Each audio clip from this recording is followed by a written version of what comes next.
Hello, my name is Tom Stiles, and this is Tom's Radio Room Show. You already knew that, didn't you? Okay. Hey, it's show number 140, so you didn't know that. Well, you probably guessed it, because 139 was last week. So anyway, today, I'm going to not do a review, but just kind of give you my first impressions of radio I got last week, or this week. I got it this week. And that is the Baofeng UV-5R.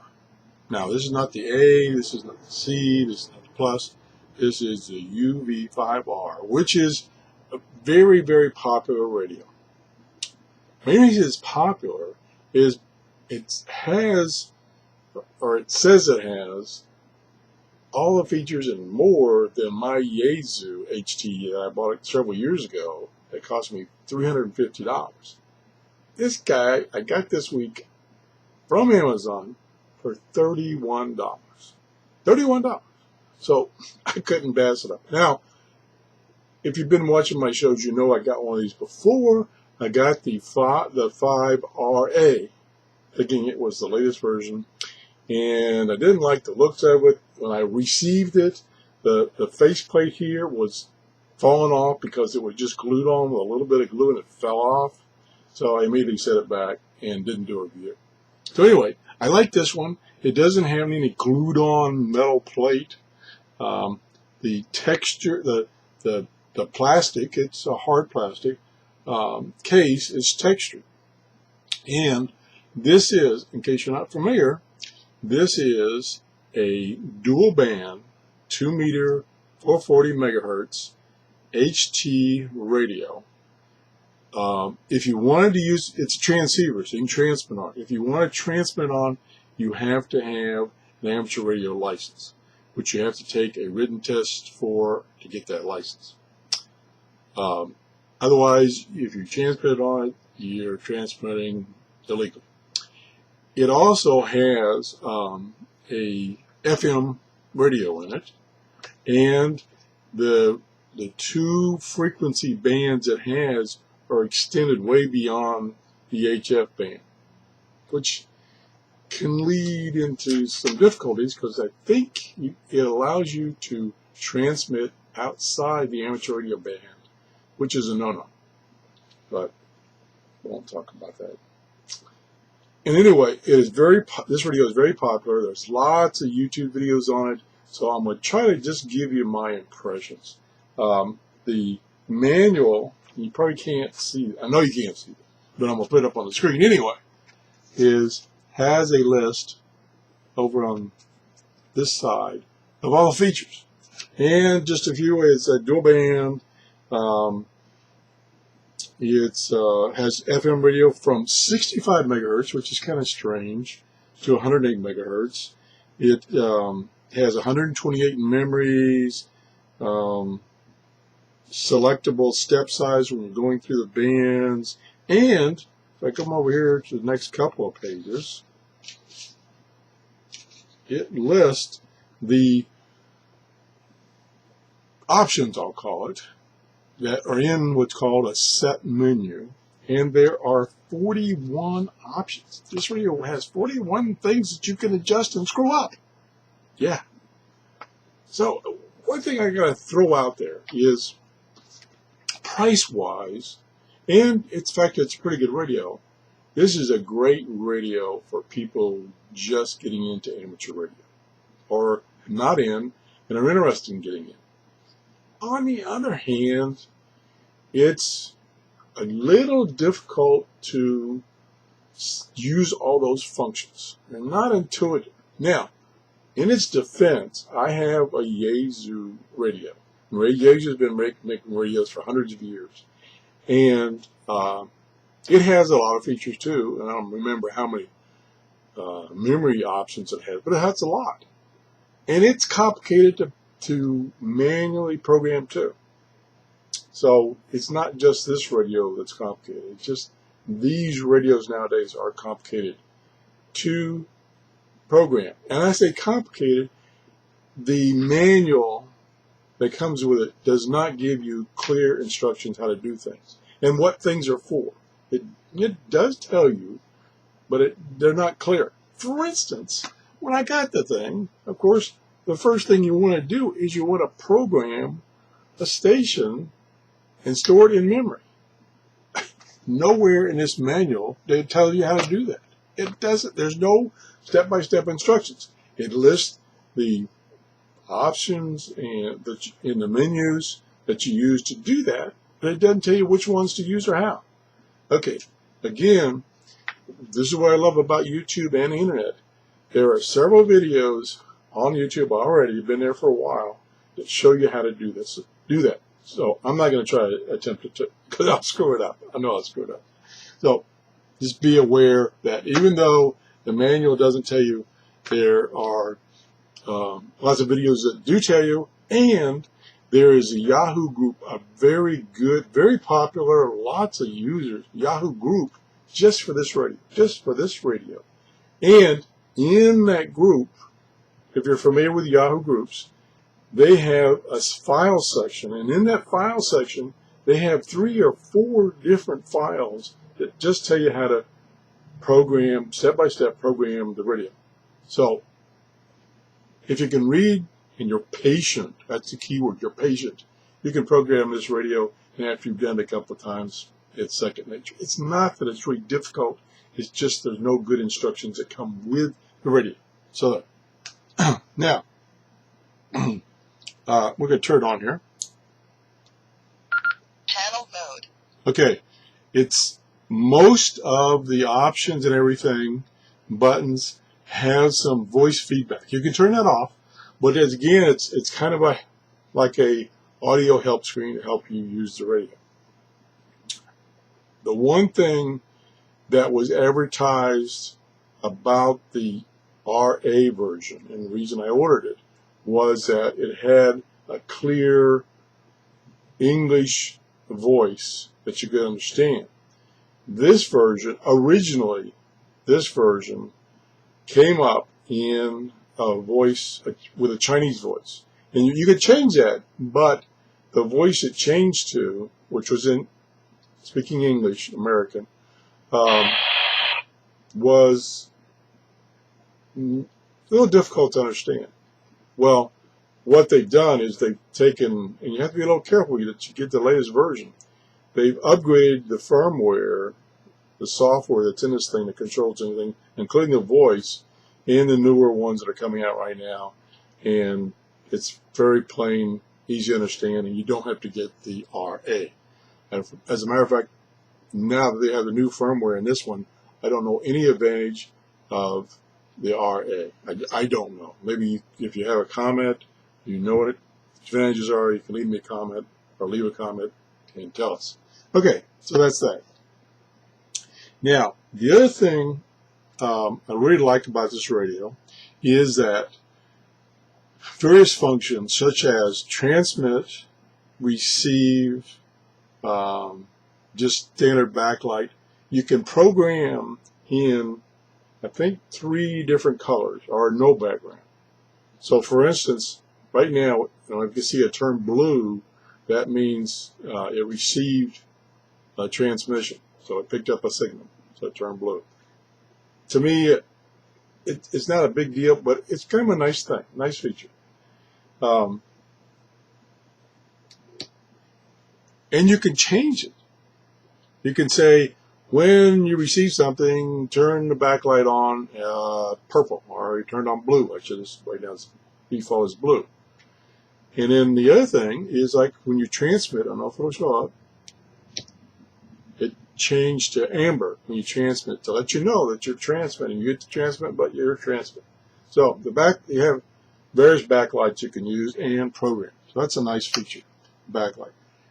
On the other hand, this is bizarre, and I've been quizzing people on the internet and looking and looking.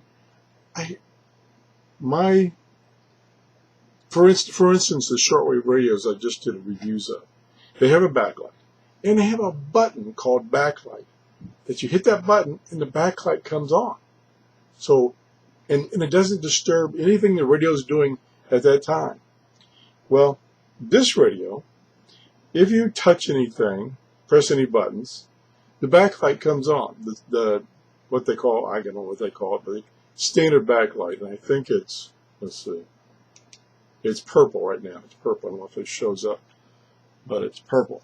Anyway, so the backlight comes on, and the keys are illuminated. Oh, I love that, especially old blind styles. I love that. I love the keys illuminated. But there's no button to just turn the backlight on. You have to hit some other function key, I'll call it, to turn the backlight on. So, for instance, this is a little thing that's driving me nuts, and I'm trying to figure out a button I can use that won't disturb anything. For instance, you can put this radio in scan mode, either a frequency scan through the 2 bands or channel scan through all the channels you've saved. Well, naturally, one of the things you probably do most common is once you get a bunch of frequencies stored in memory, programmed and stored in memory, you want to put it in scan mode.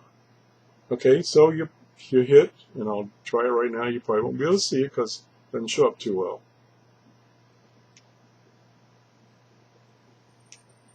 Okay, probably can't. No, it doesn't. I won't be able to see if the backlight goes off. It shows up. Come on, backlight, go off. I set the backlight at the maximum time, which you could do. No, there's too much glare. Anyway, my point was, it's in scan mode right now, so it's scanning my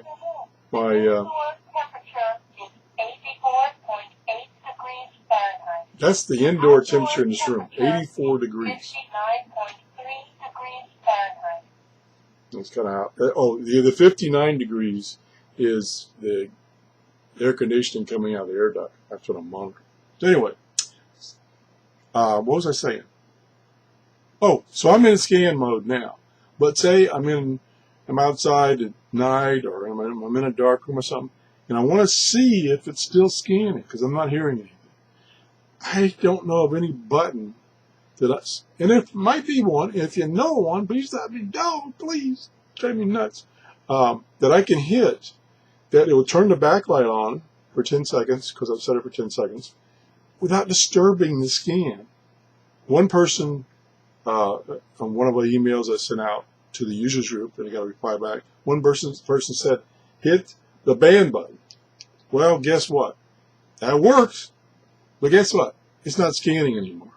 So that didn't solve it. So that's one little quirk that drives me crazy. Another quirk, talking about scanning again, is, and you can see I got scanner on the brain here, is that what I initially did is I programmed in 3 amateur radio repeater channels, frequencies, and I programmed in the local NOAA weather frequency into a memory location. And then when I hit scan, of course, NOAA's booming in there full time, all time. It keeps stopping there. So I don't want to delete that. I want to lock it out like I do on my scanners. Just hit the lockout button, it skips it, and then when you're through scanning and you want it to be there, you just go down to that frequency, you unlock it, and boom, it's up. You don't have to reprogram it, nothing. Well, apparently there's no way to do that. So once you programmed in a memory location, you can't lock it out so it'll be locked out when you scan, but still be there so you can easily put it back.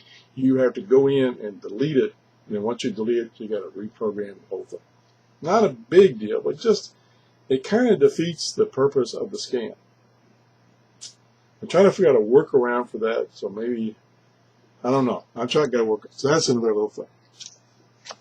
So, the look and feel of the radio. I really like the look and feel of the radio. It's very small and very light, and of course it easily fits in my pocket. You can't see it, but it doesn't matter. So it's easy to carry it around.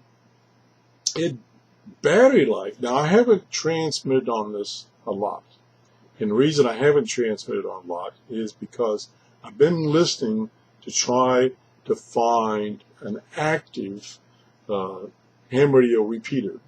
If you don't know what a repeater is, Google it.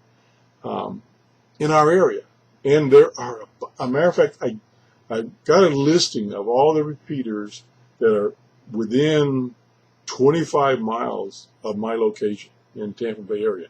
And there are 91 repeaters. Now, some of them are clusters, and so if you hit this one repeater, it'll connect to like 5 repeaters. So that counts as one, really. But anyway, the total individual count is 90. I programmed in, and I asked, I put an email out asking the locals what's the most active, and they gave me 2 repeaters, of which each have several repeaters within the cluster. So it's a total of 5 or 6 anyway.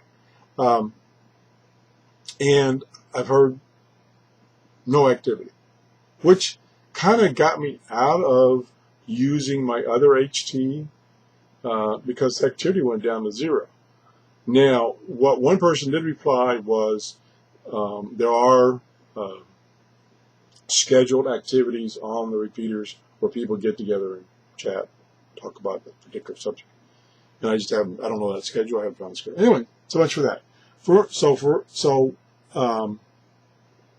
was I going to say?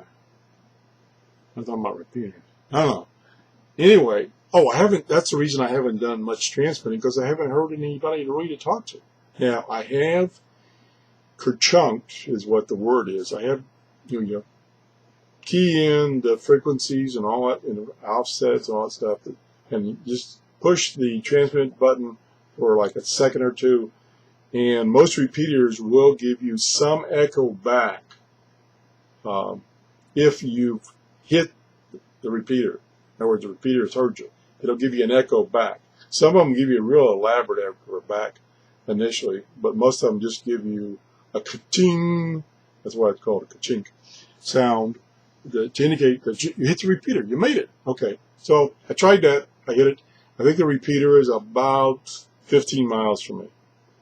Now, I did that in this office, which has all kinds of interference. So that was amazing. So the radio is working.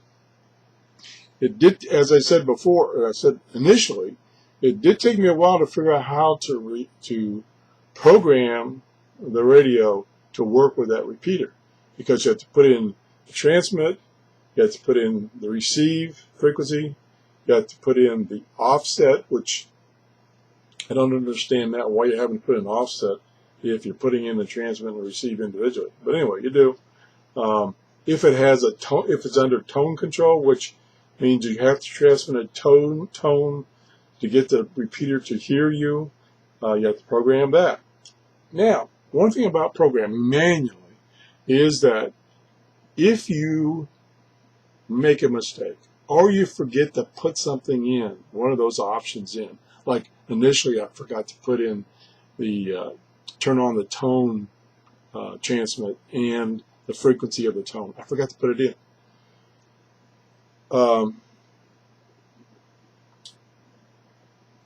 You cannot always change those parameters.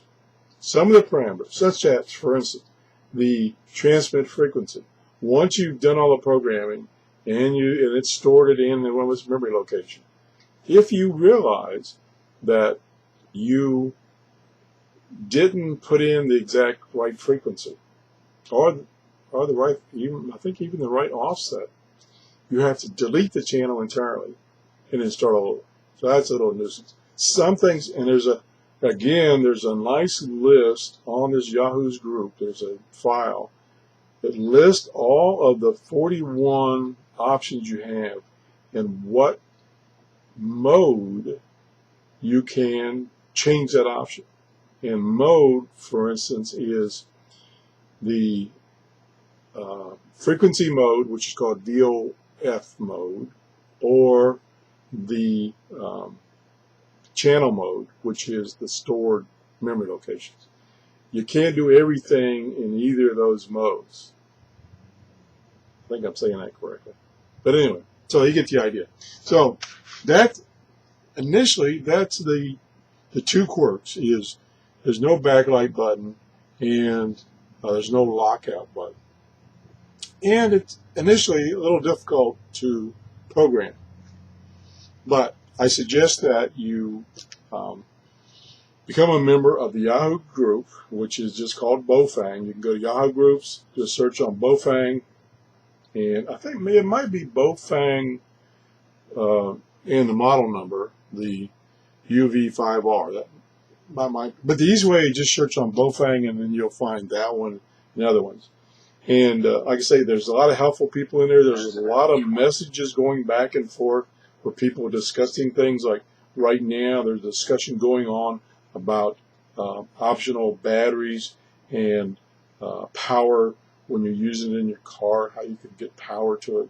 There's a lot of good information there. Plus, there's files, such I've mentioned before, that there's even a file where somebody has taken the original manual and beefed it up. And it's a huge file. Not real huge, but it's a good sized file.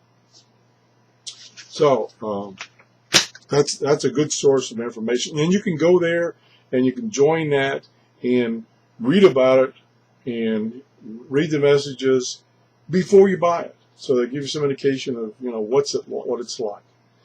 But to really get the hang of it or really understand it, whether you like it or not, is to buy one. $31 on Amazon. You can get it through my Amazon store. There's no extra charge for using my store. I get a small commission, and I buy things like this with that commission. Okay, I think that's about a wrap. The other thing is, which I didn't mention, is that you can get a cable that connects to a USB port, and you can get some software, and you can do all that difficult programming on your computer, which makes it a lot easier. Now, I haven't done that because I've been reading a lot of things where people have had troubles with that. Setting it up mainly. Getting the drivers to work right, getting the computer to recognize the radio, and since I'm still learning the radio, I don't want to jump ahead and have the computer do all the work for me. So I have not purchased, and there are several, if you go on to Amazon, for instance, there are several dealers, sellers of the cable and the drivers, and they vary in prices. And I've been trying to find some recommendations from some of the people in the users group of which one to buy. So I did get one feedback from one of my subscribers that said he bought the radio, he bought the programming software and cable, and had some problems. So I'm going to hold on for that for a while. Hopefully I'll find one. It's a good one that's easy to use, works first time, and I can let you know what that is. I haven't found it. If you know of one, and you got to be specific. Don't just say, oh, the one on Amazon. I got one off of Amazon. Got to be specific. Please let us know. Leave us a comment. We'd appreciate that.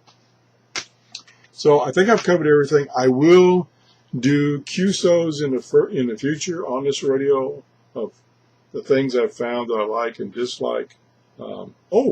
It also has, let me turn it back on here. Panel mode. It also, and it uses a strange button. Oops. Okay, breaking in there. It uses a button on the side called call, marked call. It's an orange button, and that turns on the alarm. No, that's not my alarm. I'm still on. Wow. Turns on the FM radio.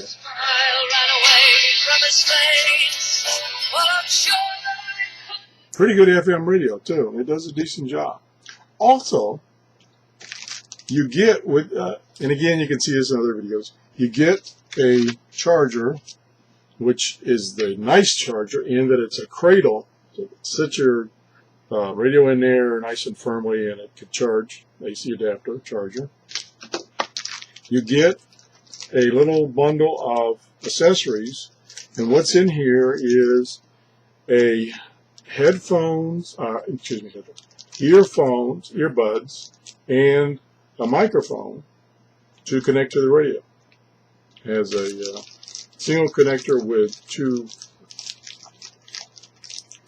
little connector things on it. So you get that, and you get a clip for the back of it. I usually don't use these because I don't clip these radios onto my battery. It clips on the back.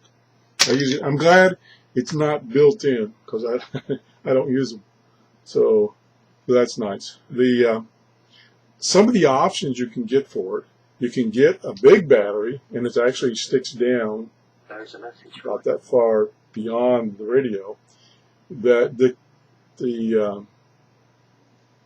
capacity of this battery is 1,800 milliamps, and I left it on by mistake all day today, and it doesn't show any change in the battery capacity on the display. Now maybe it doesn't show anything. Like for instance, speaking of that, for instance, another quirky thing is the signal strength meter is similar to the signal strength you have on your cell phones. So it's a little, like 4 or 5 little bars. I never have, when a signal is coming in, it's always all bars. So I don't know if it's even useful, but it seems to be always all bars. So I'm not too sure about that. The another accessory is you can get what's called a speaker mic, which again, this one is one of those kind of used with a cell phone, little tiny things use your cell phone. This you can get a conventional handheld microphone, which is also a speaker that plugs into the side of the radio. And what else can you get? You can get battery illuminators, so that you take the battery off and you slide this thing on, and then it runs the radio on DC from your car, for instance. Or it lets you plug in the adapter, and this comes off with a little cradle thing. This unplugs from the cradle thing. You can plug that one that comes to the radio into this battery eliminator so you don't use the cradle. I'm not sure the advantage of that. Oh well, maybe I got my story backwards.